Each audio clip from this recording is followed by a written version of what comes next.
सुप्रभातम, नमस्कार। आज हम पढ़ रहे हैं सेकेंडरी बोर्ड और कॉम्पिटिटिव एग्ज़ाम में बहुत ही महत्वपूर्ण टॉपिक है सल्तनत काल। सल्तनत काल के बारे में मैंने पहले आपको गुलाम वंश के बारे में पढ़ा दिया था। आज हम पढ़ेंगे खिलजी वंश और तुगलक वंश।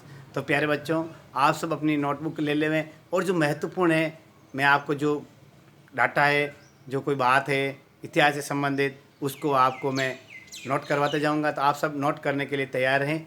और प्यारे बच्चों, जिन्होंने अभी तक यूट्यूब चैनल सब्सक्राइब नहीं किया है वो ज़रूर सब्सक्राइब कर दें और बेल आइकन दबा दें ताकि नोटिफिकेशन आपको समय पे सबसे पहले मिलते रहे। और एक बात बताना चाहता हूँ, इस वीडियो को अंत तक देखें। वीडियो के अंत में मैं आपको महत्वपूर्ण सेकेंडरी बोर्ड और कॉम्पिटिटिव एग्जाम से संबंधित प्रश्न भी बताऊँगा। तो आज का हमारा टॉपिक है सल्तनत काल के प्रमुख वंश, जिसमें पहला है खिलजी वंश। गुलाम वंश आप पढ़ चुके हैं, आज है खिलजी वंश। खिलजी वंश की संस्थापना जलालुद्दीन खिलजी ने 1290 में अंतिम गुलाम वंश के शासक क्यूमर्स, ध्यान रखो, लिखो आप क्यूमर्स, अंतिम गुलाम वंश का शासक कौन था? क्यूमर्स, जिसकी हत्या जलालुद्दीन खिलजी ने 1290 में कर दी थी। जलालुद्दीन खिलजी 1290 से 1296 यानी 6 वर्ष तक 70 वर्ष की उम्र में शासक बने थे। 6 साल तक इन्होंने शासन किया, लेकिन इन्हीं के उत्तराधिकारी, इनके भतीजे और दामाद अलाउद्दीन खिलजी ने इनकी इलाहाबाद के अंदर 1296 में हत्या कर दी थी। प्रश्न बन सकता है, जलालुद्दीन खिलजी की हत्या किसने की थी? अलाउद्दीन खिलजी, जो जलालुद्दीन खिलजी का भतीजा और दामाद था। 1296 में इलाहाबाद में इनकी हत्या कर दी और स्वयं शासक बन गया था। अलाउद्दीन खिलजी 20 वर्ष तक शासक रहा था, यानी 1296 से लेके 1316 तक, आया समझे, यानी 20 साल तक वो शासक रहा। फिर उसने अपने सिक्कों पर, उनकी उपलब्धियाँ, उसने सिक्कों के ऊपर द्वितीय सिकंदर की उपाधि छापी थी। द्वितीय सिकंदर किसको कहा गया है? अलाउद्दीन खिलजी को। इसने गुजरात के बघेल राजा कर्णदेव के खिलाफ भी सैन्य अभियान किया था। गुजरात के शासक का क्या नाम था जिसके खिलाफ अलाउद्दीन खिलजी ने सैन्य अभियान किया था? कर्णदेव, ध्यान रखना आप। उसके बाद में उसने 1301 में रणथंभौर और 1303 में चित्तौड़ किला जीता था। चित्तौड़ से संबंधित आपको राणा रतन सिंह और पद्मावती, आया समझ में, उस कहानी से संबंधित आपको अपन जब इतिहास में टॉपिक पढ़ेंगे उसमें पूरी बताएंगे कि रानी पद्मावती ने जोहर क्यों किया था, राणा रतन सिंह ने किस प्रकार केसरिया किया था, वो अलग कहानी है, उसके बारे में आपको विशेष अलग चर्चा करेंगे। तो इन्होंने 1301 में रणथंभौर जीता और 1303 में चित्तौड़ जीता था, आया समझे। और 1303 में इन्होंने अल्लाही दरवाज़ा, अल्लाही किला दिल्ली के अंदर, जिसे कुश के श्री कहते हैं, 7 दरवाज़ा वाला, इसका निर्माण अलाउद्दीन खिलजी ने करवाया था। फिर इसके बाद में जब उन्होंने गुजरात अभियान किया था तो वहाँ से मलिक काफूर एक नाम का मिला था आदमी को, चाहे उसको गुलाम कहो चाहे दास कहो, तो मलिक काफूर बहुत ही विद्वान था, इंटेलिजेंट था। तो उसको दक्षिण विजय के साथ में, अपने साथ में उसने दक्षिण विजय में ले गया। तो मलिक काफूर ने भी दक्षिण के अंदर जो देवगिरी, होयसल, पांड्य शासक थे उनके विरोध उन्होंने सैन्य अभियान किया और जीत प्राप्त की। अमीर खुसरो बताता है कि इन्होंने रामेश्वरम तक भी अपनी विजय पताका पहनाई थी। इसके बाद में उन्होंने खलीफा को मान्यता दी थी, किसने? अलाउद्दीन खिलजी ने। और स्वयं क्या बने थे? यस्मीन उल खिलाफत नासिरी अमीर उल मुमनिन, इतनी बड़ी उपाधि है। देखना आप, क्या उपाधि है? यस्मीन उल खिलाफत नसीरी अमीर उल मुमनिन की उपाधि अलाउद्दीन खिलजी ने ली थी। अब एक बताता हूँ, अमीर खुसरो की किताब, आएगा सवाल, ये पुस्तक किसने लिखी है? खजाइनुल फुतह। खजाइनुल फुतह के लेखक कौन है? अमीर खुसरो। वापस देख लो, खजाइनुल फुतह के लेखक अमीर खुसरो, जिसमें अलाउद्दीन खिलजी को विश्व का सुल्तान, ध्यान रखना है, विश्व का सुल्तान और जनता का चरवा। प्रश्न बन सकता है, विश्व का सुल्तान और जनता का चरवा किससे कहा गया है? अलाउद्दीन खिलजी को। और ये किस में बताया गया है? अमीर खुसरो की किताब खजाइनुल फुतह के अंदर। और जनता का चरवा और विश्व का सुल्तान अलाउद्दीन खिलजी को बताया गया। अलाउद्दीन खिलजी ने जनता के लिए बहुत ही अच्छे कार्य किए थे, लेकिन सबसे महत्वपूर्ण कार्य बाजार नियंत्रण। इन्होंने 4 प्रकार किए थे, जिसे जनता के लिए उन्होंने गुप्तचर विभाग खोला था, और जो विभाग था भ्रष्टाचार को कम करने के लिए भी उन्होंने कई विभाग बनाए थे। कुल मिला के उन्होंने जनता के लिए अच्छे कार्य किए थे। तो सबसे पहले आपको बता, देखो, बाजार सुधार नियंत्रण सबसे महत्वपूर्ण है। परीक्षा बन सकता है कि अलाउद्दीन खिलजी के बाजार सुधार नियंत्रण पर लिखिए, तो उन्होंने क्या किया? दीवान ए रियासत, ध्यान रखना, एक दीवान ए रियासत का विभाग बनाया था व्यापार नियंत्रण के लिए। सेहना, दारोगा को कहते थे। मुतसिब, जन रक्षक और नापतोल का विभाग बनाया गया था। बरीद ए मुमलिक, गुप्तचर विभाग। प्रमुख सराय अदल, जहाँ पे भारतीय और विदेशी बाजार लगते थे। और इन्होंने घोड़ों को दागने की प्रथा, ध्यान रखना, घोड़ों को दागने की प्रथा किसने शुरू की थी? अलाउद्दीन खिलजी ने।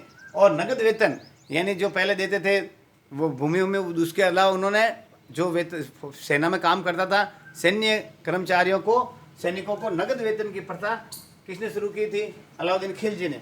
1316 में उनकी मृत्यु के पश्चात कुतुबुद्दीन मुबारक शाह शासक बना था, जिसने स्वयं को खलीफा घोषित किया था। प्रश्न बन सकता है किस सल्तनत काल के किस शासक ने स्वयं को खलीफा घोषित किया था? कुतुबुद्दीन मुबारक शाह ने। और उसने उलवासिक बिल्ला नाम की स्वयं ने उपाधि धारण की थी।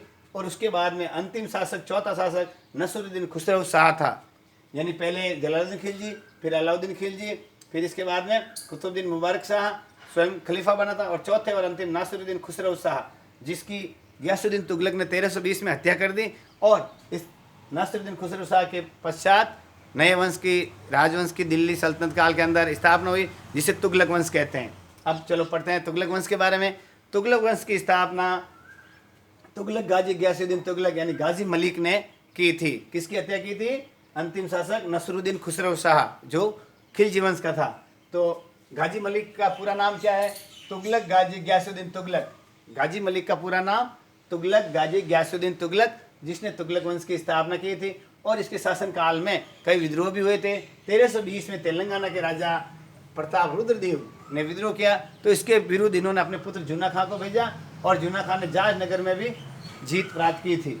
बंगाल विद्रोह, अब देखो बंगाल विद्रोह हुआ था, तो उसको दबाने के लिए स्वयं गियासुद्दीन तुगलक गया था। तो जब वहाँ से बंगाल जीतने के बाद में वापस आ रहा था, तो 1325 के अंदर दिल्ली में उसके स्वागत के लिए एक स्वागत कक्ष मंडप, बड़ा सामियाना बनाया गया था। तो जैसे ही वो उस स्वागत कक्ष के अंदर पहुंचा, तो जो लकड़ी का भवन बना हुआ था वो गिर गया, और उसमें दबने से उसकी मौत हो गई है। ऐसा कहते हैं इतिहास में कि जो जुन्ना खां उसका पुत्र था, उसी ने ये इनके षड्यंत्र रचा था। ये इतिहास में बताया गया है। इसकी मृत्यु 1325 में हो गई थी। अब उसके बाद में देखो कौन बना? जुन्ना खां, जो मोहम्मद तुगलक के नाम से तुगलक वंश का दूसरा शासक बना था। उसका नाम देखो, उसकी उपाधियाँ देखना, रक्त पिपासु, रक्त का प्यासा, अंतर्विरोध का विस्मयकारी मिश्रण, और पागल राजा। ये तीनों उपाधियाँ किसको दी गई थी? मोहम्मद तुगलक को। आ सकता है रक्त का प्यासा किस शासक को कहा गया है तुगलक वंश में? मोहम्मद तुगलक को।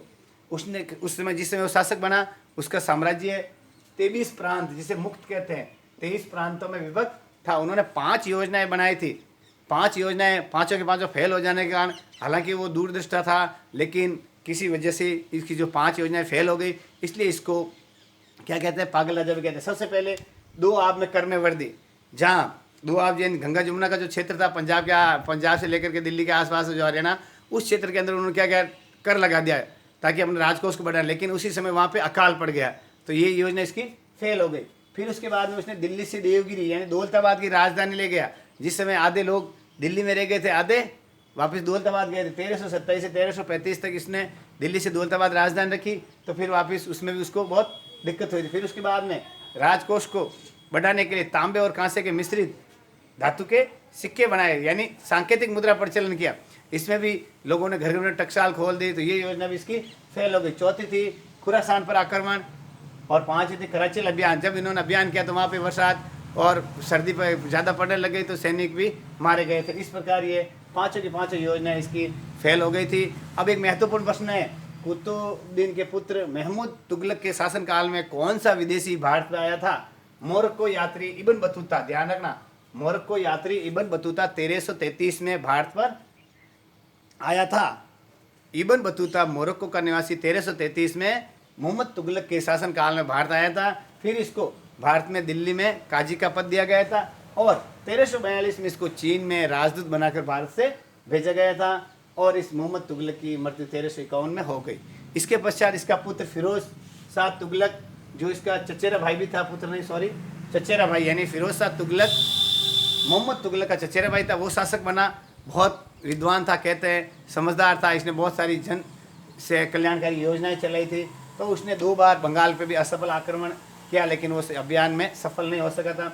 और उसने नौकरी को जो थे पैसे देने का, उसने नौकरी को योग्यता के आधार पर हटा करके वंशानुगत बना दिया था। सुन लेना आप, नौकरी को वंशानुगत, यानी पुत्र के बाद उसका पुत्र, पुत्र के बाद उसका पुत्र, आगे आगे परिवार के अंदर यदि एक सैनिक शहीद होता तो उसके पुत्र को उसमें लेने की योग्यता इसने बना दी, और जो योग्यता थी, योग्य थे, उनको उन्होंने हटा दिया। उसके बाद पुत्र फतेह खां, यानी फिरोज शाह तुगलक ने अपने पुत्र फतेह खान को उत्तराधिकारी बना दिया और सिक्कों के ऊपर दोनों के नाम लिख दिए गए। फिर इस देखो महत्वपूर्ण वो भवन और नगर निर्माण कला में दो इंटेलिजेंट था, तो इसने हिसार, देख रहे हिसार, फिरोजा, जौनपुर, फिरोजाबाद नगर बसाए थे। प्रश्न बन सकता है कि फिरोज शाह तुगलक ने कौन कौन से नगर बसाए? हिसार, फिरोजा, जौनपुर और फिरोजाबाद। अब इसने बात देखो दिल्ली और मेरठ, दिल्ली और मेरठ क्यों याद किया भाई मैंने?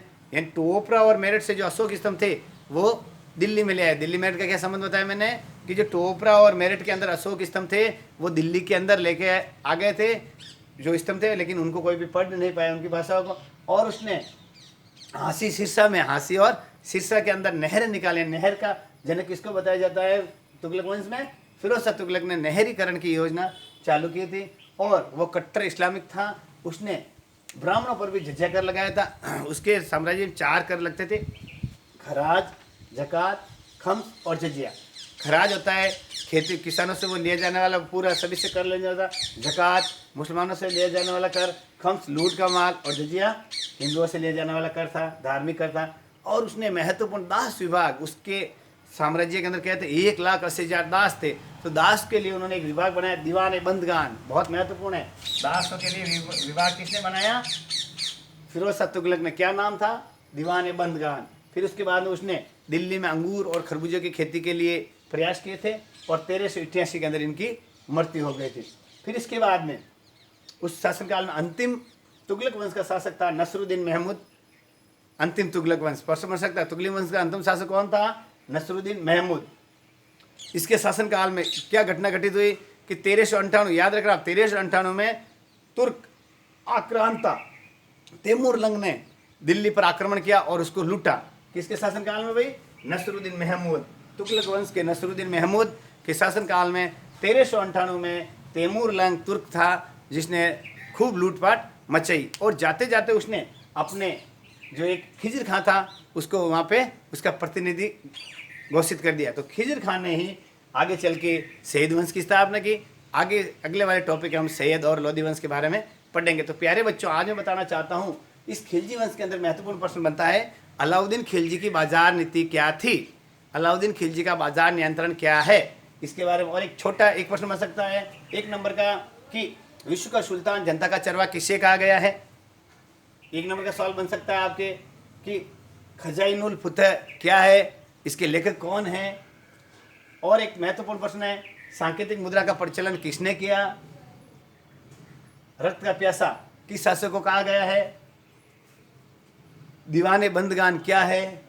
फिरोज शाह तुगलक के शासक में किए गए उपलब्धियां और अच्छे कार्यों को लिखिए। यानी इस प्रश्न में आपके 1 नंबर और 3 नंबर का प्रश्न बन सकता है। तो प्यारे बच्चों आप सब मन लगाकर घर पे पढ़ना और इस YouTube चैनल को जिन्होंने सब्सक्राइब नहीं किया है सब्सक्राइब जरूर करें और कोई भी प्रॉब्लम हो तो आप ज़रूर मेरे कमेंट बॉक्स में लिखिए और आप घर पर मन लगाकर पढ़ते रहिए। नमस्कार।